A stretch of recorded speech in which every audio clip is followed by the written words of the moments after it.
What's up, guys? Welcome to Whiskey. I'm Jeff, and today we're going to be going over my rankings for all the nominees in the category of Best Value Whiskey at the OSWAs this year. Stick around.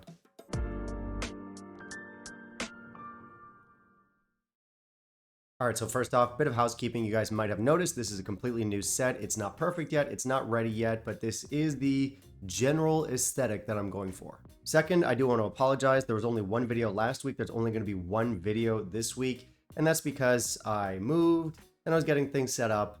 Then I got sick, then I was traveling, so life kind of got in the way. I apologize. We will be back to our regularly scheduled programming starting next week.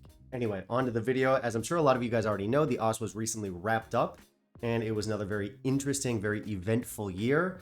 And like many other whiskey tubers out there, I will be milking them for content. And as with every year, there are some things that I do agree with, but of course there are some other things that I disagree with. So these are my rankings, which are unequivocally the correct rankings. Because let's get honest for a second. I'm pretty sure I know better than a bunch of normies out there with a Google password. There's a reason I'm the biggest whiskey tuber on the internet, which may sound made up, but it is actually true if you ignore subscriber counts, view counts, and all the other relevant metrics. But if you do that, I'm the biggest whiskey tuber. Don't look it up. Anyway, I will be making a few of these reaction/ranking videos for some of the categories, not all of the categories, but some of the OSWA categories this year, just really the ones I feel like talking about. And I figured a great place to start is arguably the most important category, and that's Best Value Whiskey. The way this works is I look at all 6 of the nominees, and I actually throw in the People's Choice as well, so that brings the total count of whiskeys to 7, and then I just rank them from least favorite to favorite. So 7 of the best value whiskeys ranked. Who would not click on that thumbnail? As usual, I do have a mystery pour in the glass, and your hint for today is that this is a blended malt, and it's a previous winner of Best Blended Malt in the OSWAs. It didn't win this year, but it's one that I often tout on the channel. I say it's a really good whiskey, and the reason I included it on this video is because it's also an exceptionally good value whiskey. So good luck guessing. Let's not waste any more time. Let's jump into our rankings. In the meantime, if you'll kindly leave a like down below, that'd be greatly appreciated. All right, coming in at the back of this list at number 7, this is gonna upset a few of you out there, but I've got Glengarry 12. Now this is a good whiskey, I guess. I like it fine, but I always feel like I'm missing something because this does not have the same appeal for me as it does for so many other people, and I'm not sure why. It is sherried, it is slightly herbal, it is characterful, we have a good intensity at 48%. On paper, I should like it more, but I just don't connect with it. If you do, great, but as far as I'm concerned, there's too many other better heavy hitters in the nominee category, which is why it's well at the bottom of this list. Yeah, Glengarry 12. Next up at number 6, we've got a whiskey that I do genuinely consider to be good, although I don't think I would have put it among the nominees myself. Although I do like the character and I do like the profile, and this one is Benromic 10. Very good whiskey, very enjoyable whiskey, well balanced, maybe a little bit light at 43%, but just a really solid all-rounder. This is a very accessible whiskey. We get gentle sherry, we get gentle peat. I think a lot of people would get along with it, but for me, it's just never been outstanding enough that I personally would place it among the nominees, although I do get the appeal and I see why it's there. Number 6, Benromic 10. All right, next up at number 5, for me, this is where we start getting into the genuine heavy hitters. And even if they're not all nominees that I would have selected myself, they definitely belong in this category. It makes perfect sense. Number 5 is Legic 10. As far as I'm concerned, Legic 10 is a classic at this point, even though it only came out not forever ago. Jeff, keep it up. You're doing a great job researching your content. Thanks, Jeff. But yeah, even though the current iteration of this stuff only came out, I want to say like 10 years ago, it still managed to cement itself as something of a classic. In fact, I think we can just call it a modern classic. And it's a beautiful whiskey. It's smoky, it's rich, it's intense, it's age-dated, it's fully crafted, it's affordable, and most importantly, it's delicious. Sure, it might be a little bit on the simple side, but it makes up for that with the fact that it's got a very interesting and funky character that a lot of people really connect with. I definitely do. So even though it's not high up on the list, it definitely fits in here, and it is a great whiskey, Legic 10. Coming in at my number 4, I've got Arran 10, which has been the belle of the ball at the OSWAs for the last several years, so much so that the OSWAs had to make up a new rule just for Arran 10 saying, yeah, you can't win anymore.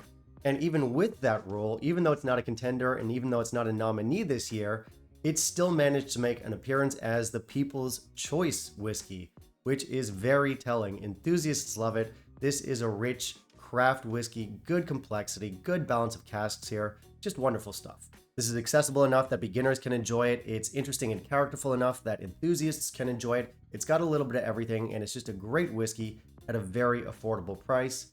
Aaron Ted. All right, so moving into the top three, for me, this is where it gets really competitive. But what I landed on for my third choice was Ardent American AD, which is the standard, widely available Ardent American, and it's beautiful. This stuff is very coastal. It's got gentle peat. It's got a nice mix of bourbon and sherry casks. It's fully craft. It's a little bit mineralic. We have a great texture in here. It's just a great whiskey from a great distillery. Anyway, I don't think I need to heap any more praise onto Ardent American than what they're already getting today. They're getting enough, but it is well deserved, and the AD is an absolute belter. Comes in at number 3.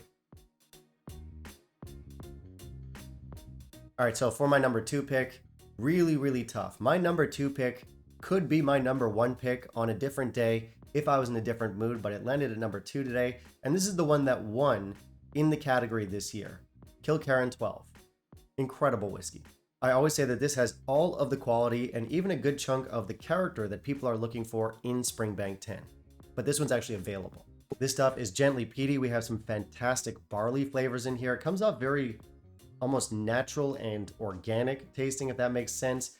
There's a farmy element in here. This is one of the best whiskeys in its age bracket, in its price range, in its overall category. It's a banger. So I totally get why it won the OSWAs this year. I think it's a great decision. It's a great choice. The people made the right call this year. And as I said, on a different day, in a different mood, it might still be my number 1. Today, it's my number 2 though. Phenomenal whiskey, Kilkerran 12. All right, so that brings us to number 1, and if you're familiar with all the nominees, then you probably know what's next. This is a whiskey that I have been pushing for years. This was my first whiskey of the year here on the channel, and I love it to this day, Craigalkey 13. This stuff is affordable, it's available, it's craft, it's slightly challenging, it is somewhat rugged, but it's extremely characterful, and it's deeply satisfying. This is a whiskey that I always have loved, and I always will love it. I think a lot of the appeal here for me is that this is not a particularly pretty whiskey. It's not over-engineered, it's not generic, it's not mass appealing.